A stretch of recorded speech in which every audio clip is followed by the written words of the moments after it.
तुझे बिन लागे ना जिया।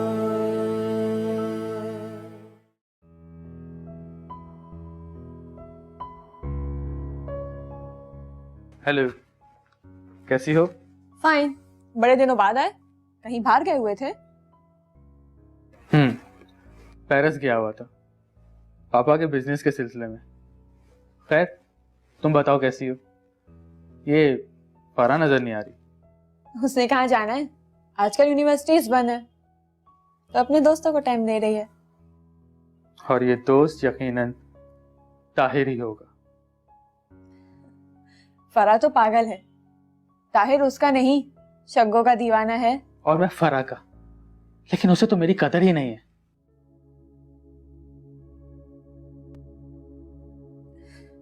तुमने भी कब किसी और की कदर की है? तुम भी तो बस एक शराब के पीछे भाग रहे हो। सहरा में भटकते हुए मुसाफिर के लिए शराबी तो जिंदगी की नवीद देता है। तुम बेकार में अपना वक्त उसके पीछे बर्बाद कर रहे हो। अपने आसपास देखो, शायद कोई और तुम्हारी मोहब्बत, तुम्हारी तवज्जो की आस में पल पल जी रहा हो। मेरे दिलो दिमाग पर फरा बसी हुई है साइमा, मैं कैसे किसी और की तरफ देख सकता हूं?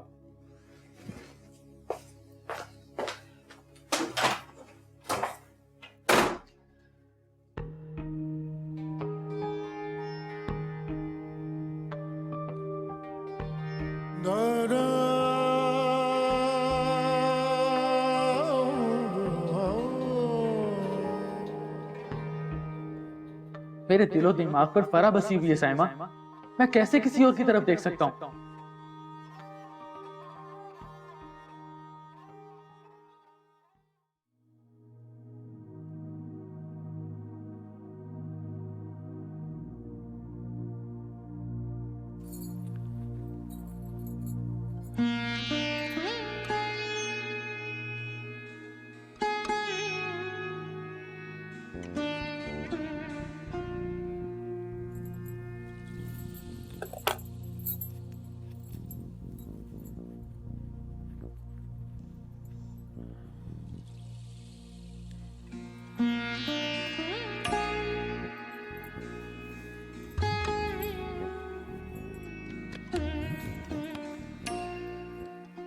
आगा जी, मैं इसीलिए नहीं चाहती थी कि आप ऑपरेशन से पहले यहाँ पर आए। शुगफ्ता बीबी, ऐसी छोटी मोटी बातें तो इधर की रोजमर्रा जिंदगी का हिस्सा है। लेकिन आगा जी, वो लोग बहुत खतरनाक हैं। खतरों से खेलना हमारा मशगला है शुगफ्ता बीबी। मैं एक पठान हूँ और इस कबीले का सरदार भी हूँ, तो ऐसी बातें तो हमको रोज हल करनी पड़ती है। तुम शायद भूल गई हो शुगफ्ता बीबी कि मैं एक एक्स फौजी भी हूँ, तो मेरे अंदर के चैलेंजेस कबूल करने वाले रिटायर्ड फौजी की सलाहियतों को अभी तक जंग नहीं लगा है। लेकिन आगा जी, आप समझते क्यों नहीं हैं? आपकी सेहत अब इसकी इजाजत नहीं देती आपको। मेरी सेहत को गोली मारो शुगफ्ता बीबी। अगर कोई मेरी इज्जत और मेरे वकार पे उंगली उठाएगा तो हम उसके घर में घुसकर उसको गोली मार देगा।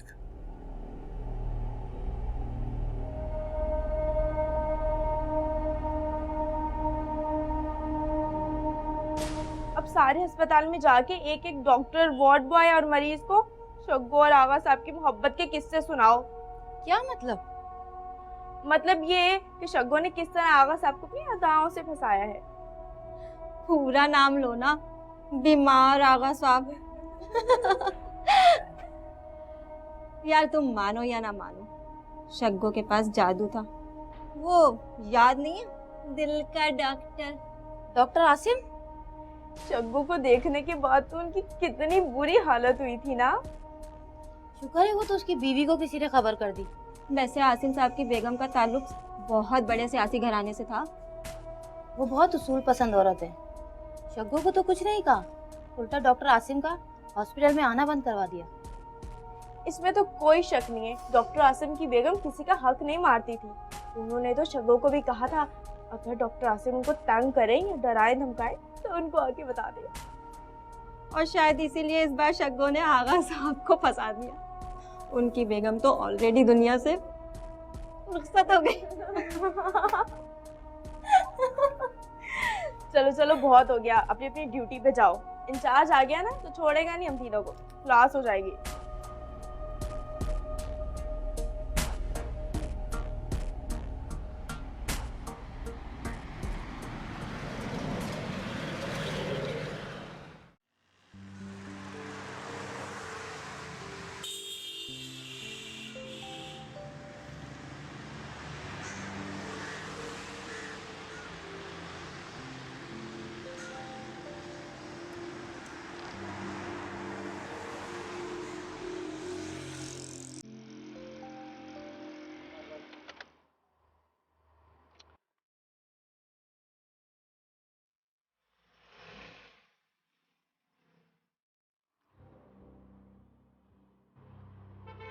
क्या हो गया यार, आज तो स्टार्ट हो जा।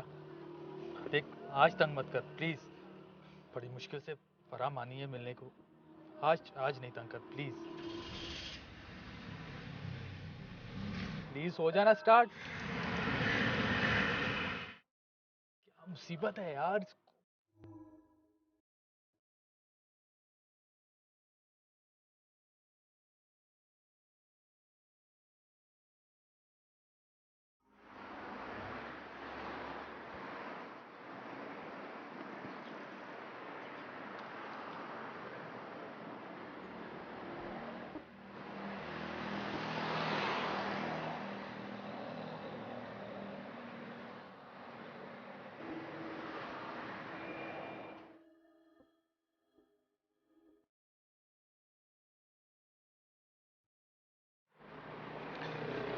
एक्सक्यूज मी, ये स्ट्रीट नंबर कौन सी स्ट्रीट यार?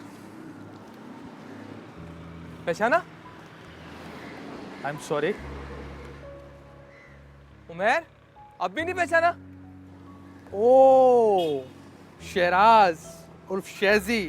राइट, उमर उर्फ कैप्टन, जो जिंदगी में कोई मैच नहीं जीता। वो इसलिए कि उसमें तुम जैसे खिलाड़ी होते थे।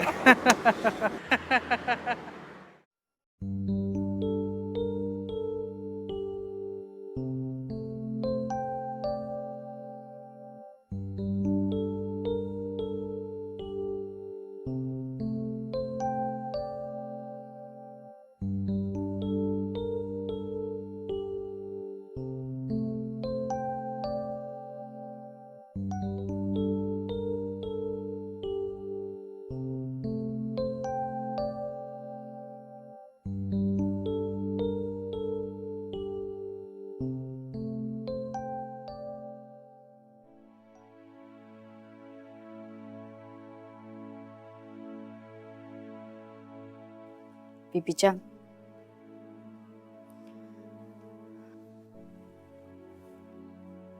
ये क्या है?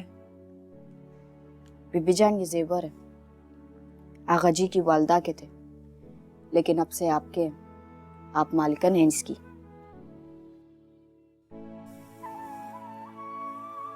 मैं?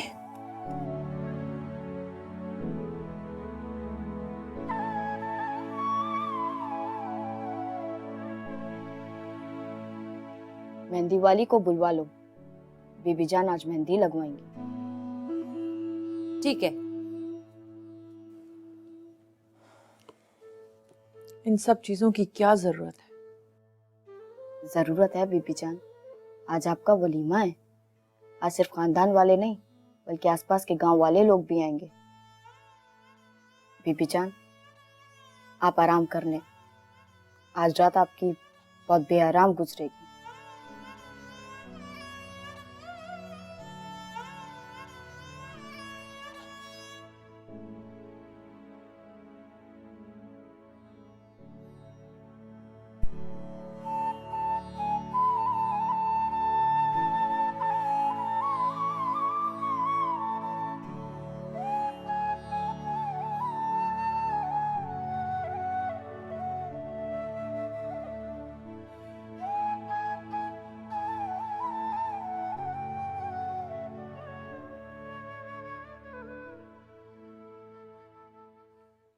ये लें पापा आपकी दवा। You are a real great daughter. Thank you. आप अपनी सेहत का ख्याल नहीं रखते।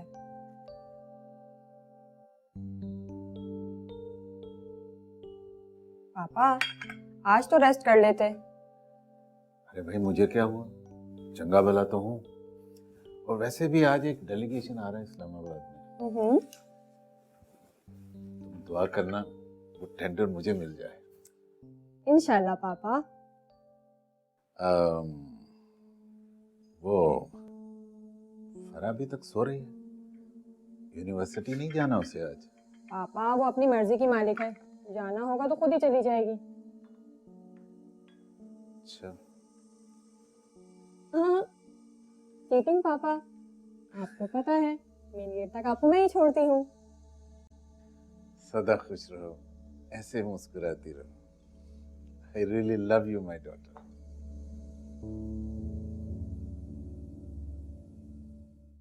हाय हाय हाय, एक शग्गो क्या गई, सारे अस्पताल की रौनक ही चली गई। माशाल्लाह वो इतनी खूबसूरत और समझदार लड़की थी, पता नहीं उसे आगा सामने क्या नजर आया। ऐसी पागलों जैसी बातें कर रहा है। आगा साहब की दौलत नजर आई, दौलत। ये बात तो मेरे दिमाग में आई नहीं। दिमाग होना चाहिए ऐसी बातों के लिए जो तेरे पास नहीं है। चल अब भाग यहाँ से, डॉक्टर के राउंड का टाइम हो गया है। डॉक्टर साहब या फिर अबे बाद आजा, चल चल यहाँ से। इतना दिमाग तो है मेरे पास। अबे चल, इतना दिमाग होता तो मेरा असिस्टेंट होता।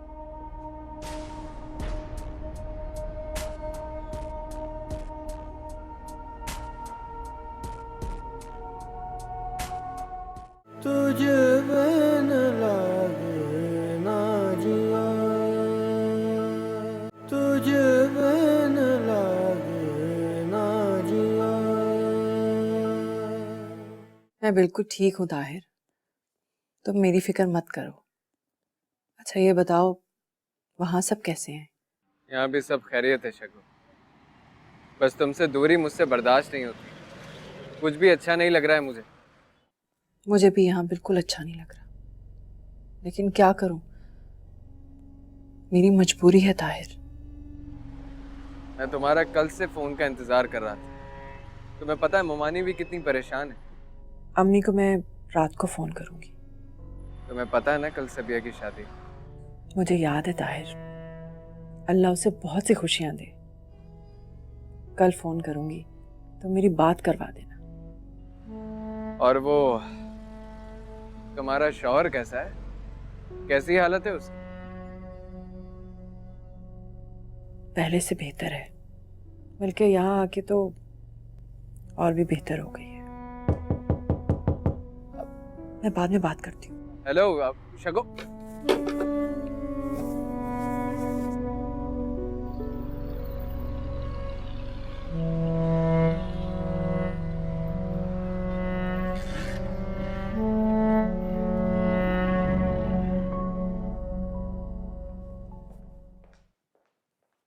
साइमा, अंकल कहाँ हैं?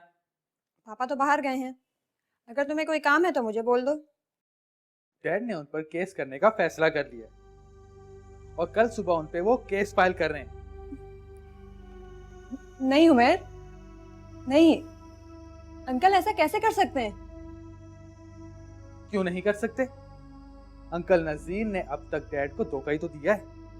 वो मेरी और फराह की शादी कराने के बहाने डैड से लाखों रुपया बिजनेस में लगवाते रहे हैं। उमेर तुम अच्छी तरह जानते हो फराह तुमसे शादी नहीं करना चाहती। ये बात मैं जानता था, लेकिन मैंने डैड से छुपा कर रखी। अंकल नजीर के रोज रोज के बहानों ने डैड को शक में मुब्तला कर दिया। उमेर तुम अंकल आबिद को किसी तरह रोक दो। केस हारने और प्रॉपर्टी की नीलामी का सदमा कहीं पापा की जान न ले ले।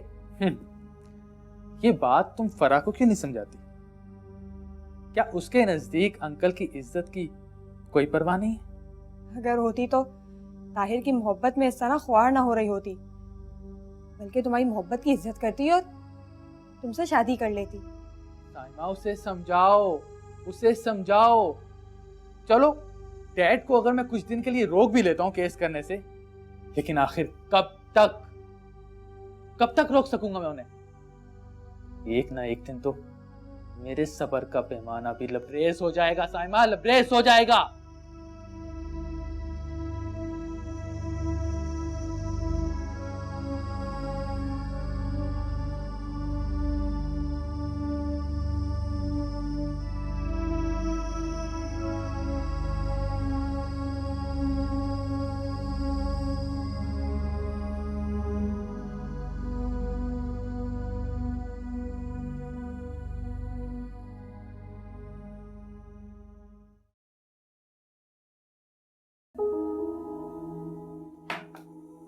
तुम यहाँ भी मेरे पीछे आ गए? आखिर तुम्हारे साथ मसला क्या है? खैरियत तो है? यहाँ तो सारे अस्पताल का मिजाज ही बिगड़ा हुआ है। नहीं तो तुम क्या चाहते हो? मैं तुम्हारे साथ यहाँ पे बैठकर गप्पे मारूं? अल्लाह पूछेगा शग्गो से। अब शग्गो कहाँ से आ गई यहाँ पर? ये सारा किया धरा उसी का तो है। उसने आगा साहब से शादी कर ली और यहाँ हमारी जिंदगी बर्बाद हो रही है। तो सबको हक है अपनी अपनी जिंदगी जीने का, हम में क्या किसी चीज की कमी है? हाँ मगर शग्गो वाली बात नहीं है। तू तो फजूल आदमी है, फजूल। तुझसे तो बात करना जुर्म है, जुर्म। हट रात से। जुर्म? शग्गो ने जो जहर फैलाया है उसका तोड़ तो निकालना ही पड़ेगा।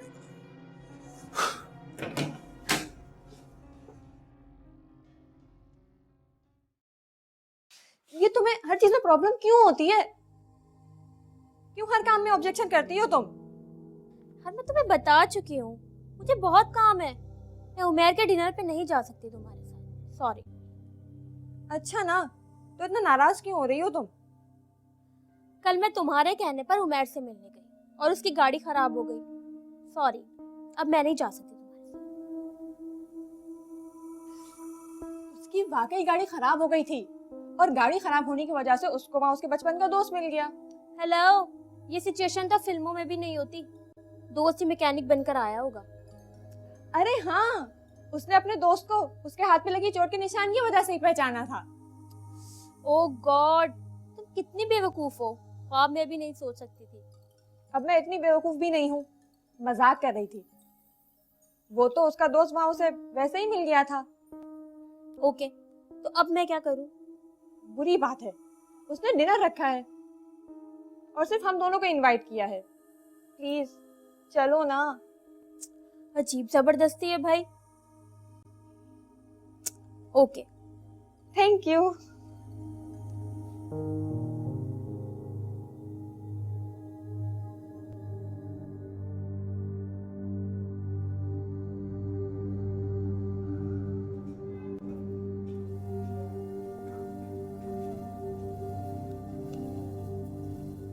तुम्हारी बात हुई स्वीटी से? नहीं यार, कल इमरजेंसी वार्ड में थी तो बात नहीं हो सकी। क्या हुआ, सब ठीक तो है ना? बहुत गुस्से में थी। डॉक्टर जावेद के कमरे में अकेली चली गई और पीछे पीछे अपना इंचार्ज भी चला गया। ओह, तो कुछ हुआ तो नहीं ना? नहीं, उसने इंचार्ज को जलील किया और वो अपनी शक्कों की बुराइयां करने लगा। शग्गो की? तो इसमें उसका क्या कसूर है? एक नंबर का चीटर आदमी है। अभी स्वीटी को बेवकूफ बना रहा है। यार मुझे लगता है इंचार्ज की कंप्लेन अब सुपरिटेंडेंट साहब से करनी पड़ेगी। बहुत ज्यादा ही सर चढ़कर बोल रहा है ये आजकल। स्वीटी ने भी मना किया है। वो नहीं चाहती कि हॉस्पिटल में उसकी बुराई हो जाए। अच्छा सुनो, मैं आईसीयू से होकर आती हूँ, एक पेशेंट बहुत सीरियस है। ठीक है, मैं तुम्हारी तरफ ही आ रही थी, फिर मैं कैंटीन में तुम्हारा वेट करती।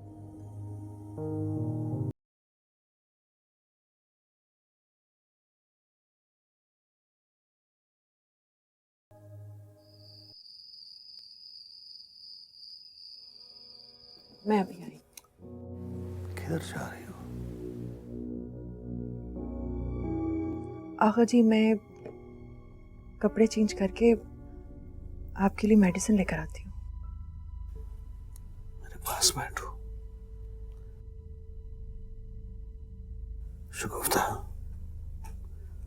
माशाल्लाह आज तुम बहुत खूबसूरत लग रहे हो।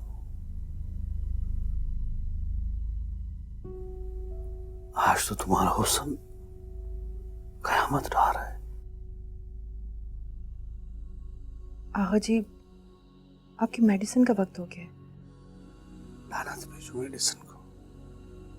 आज हमने कोई दवा शवा नहीं खाना है।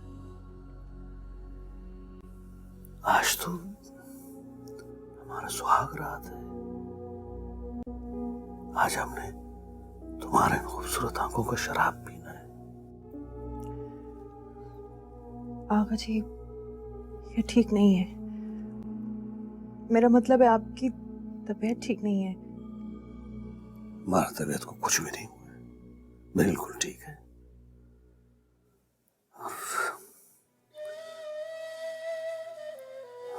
आज हमको मत रोको।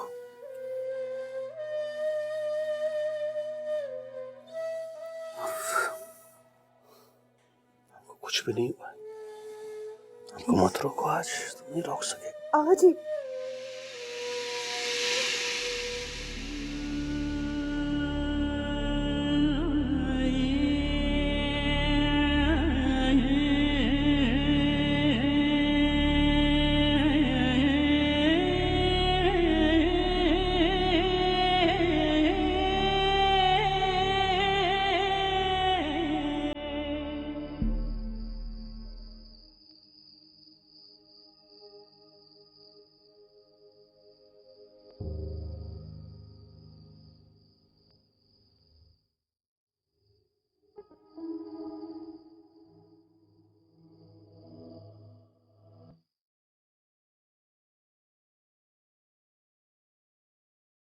पापा, अरे आप परेशान ना हो पापा।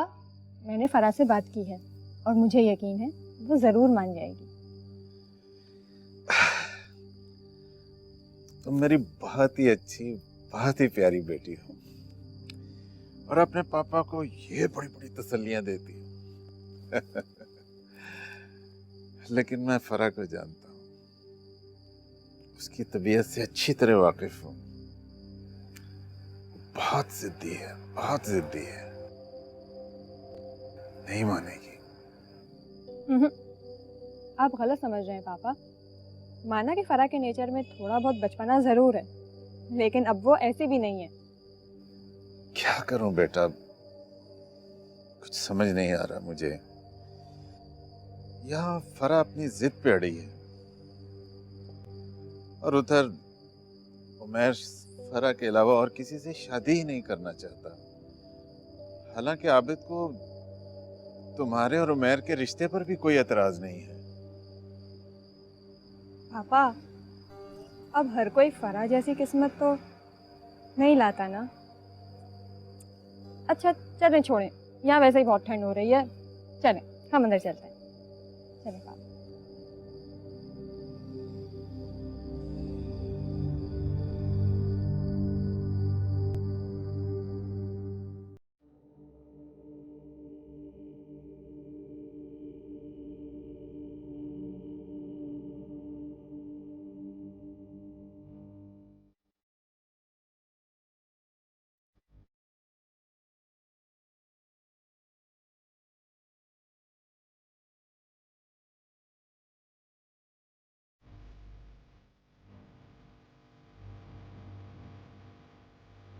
ओ मेरे खुदाया,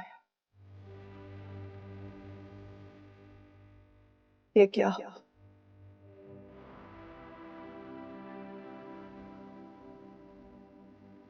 मेरा जिस्म तो ताहिर की अमानत है, लेकिन इस पे आफत है।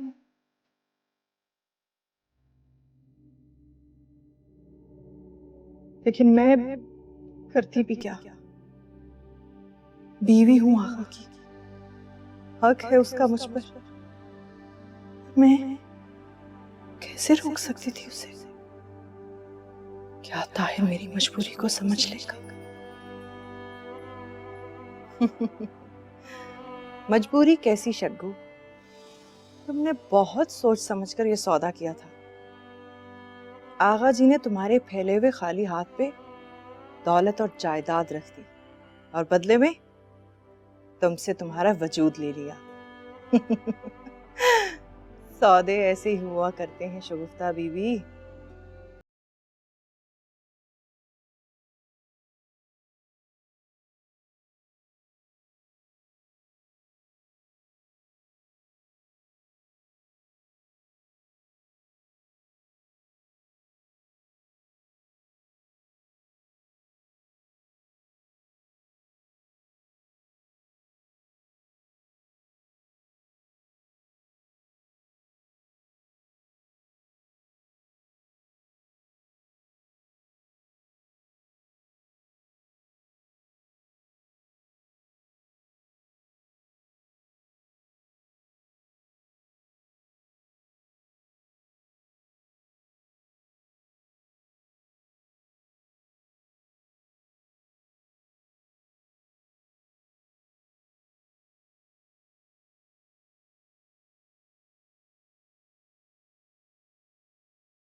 मोरा तुझे बिन लागे ना जिया।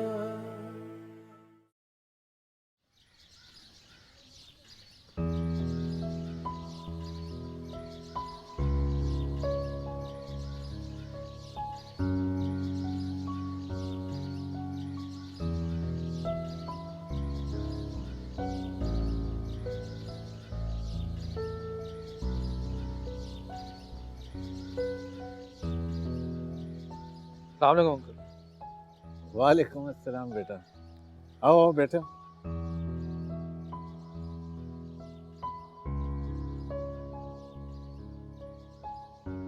यार बहुत अच्छे मौके पर आए हो। एक चाय का कप हम लोगों के साथ हो जाए। बेटा उमर के लिए चाय। पापा इसका मुंह तो देखें, ऐसा लग रहा है जैसे कोई कड़वी गोली इसके हलक में रखी है। इसको चाय की नहीं जूस की जरूरत है। बट फिलहाल तो बेटा इसको चाय ही पिलाओ ना।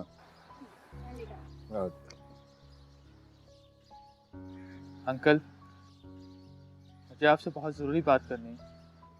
अरे यार जरूरी बात हो जाएगी, पहले चाय तो पी लो। आबिद ने कुछ कहा क्या? आपको साइमा ने कुछ नहीं बताया? साइमा मेरी बहुत ही प्यारी बेटी है और उसकी ये पूरी कोशिश होती है कि उसके बाप तक कोई बुरी खबर ना पहुंचे। कुछ खबरें अंकल पर लगा कर उठती हैं। हम लाख चाहें कि उसे हमारे प्यारे ना सुन पाएं, लेकिन ऐसा होता नहीं।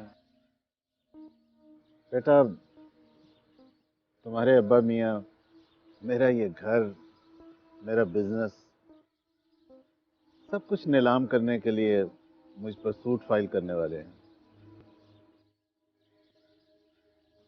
अब इससे ज्यादा बुरी खबर मेरे लिए और क्या हो सकती है?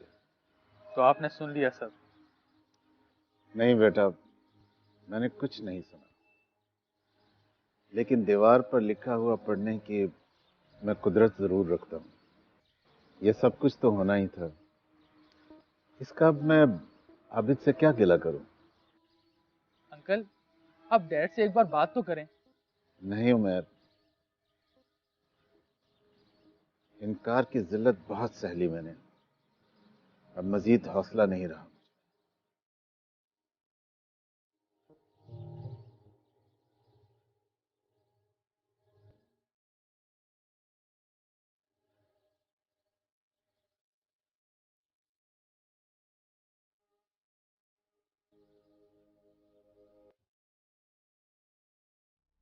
मैंने पहले भी कहा था तुमसे और आज भी कह रहा हूँ, हमें जाकर उनके सामने बैठकर उनसे माफी मांग लेनी चाहिए।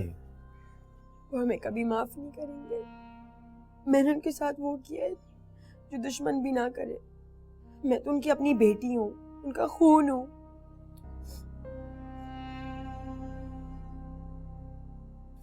देखो हम इंसान हैं ना, और गलतियां इंसानों से ही होती हैं। अब्बा अगर हमें माफ भी कर दे, अम्मा कभी माफ नहीं करेंगी। मैंने उनका एतमाद तोड़ा है, उनकी अना को ठेस पहुंचाया है। मैं अगर सोने की भी बन जाऊं ना, तो भी वो मुझ पे कभी भरोसा नहीं करेंगी। देखो वक्त बहुत बड़ा मरहम है रबिया, आहिस्ता आहिस्ता एतबार आ जाएगा तुम पर। वैसे भी आज बहुत बड़ा दिन है, सबिया की शादी है ना आज, है ना? वो माने या ना माने, हम वहां जाएंगे और उनके सामने बैठकर उनसे माफी मांगेंगे। वहाँ बहुत मेहमान होंगे, बहुत लोग होंगे बाकी। तो क्या हुआ, थोड़ी देर के लिए बुरा भला कहेंगे तो उसमें उनका कोई कसूर नहीं है। हमने भी तो उन्हें पूरी दुनिया के सामने रुस्वा किया है यार, क्या नहीं किया? तुम्हें बुरा नहीं लगेगा? भैया बहुत बोझ है मेरे तरफ, और आज तुम प्लीज मेरा साथ दो, मुझे उतारना ही है बोझ, है ना? तुझे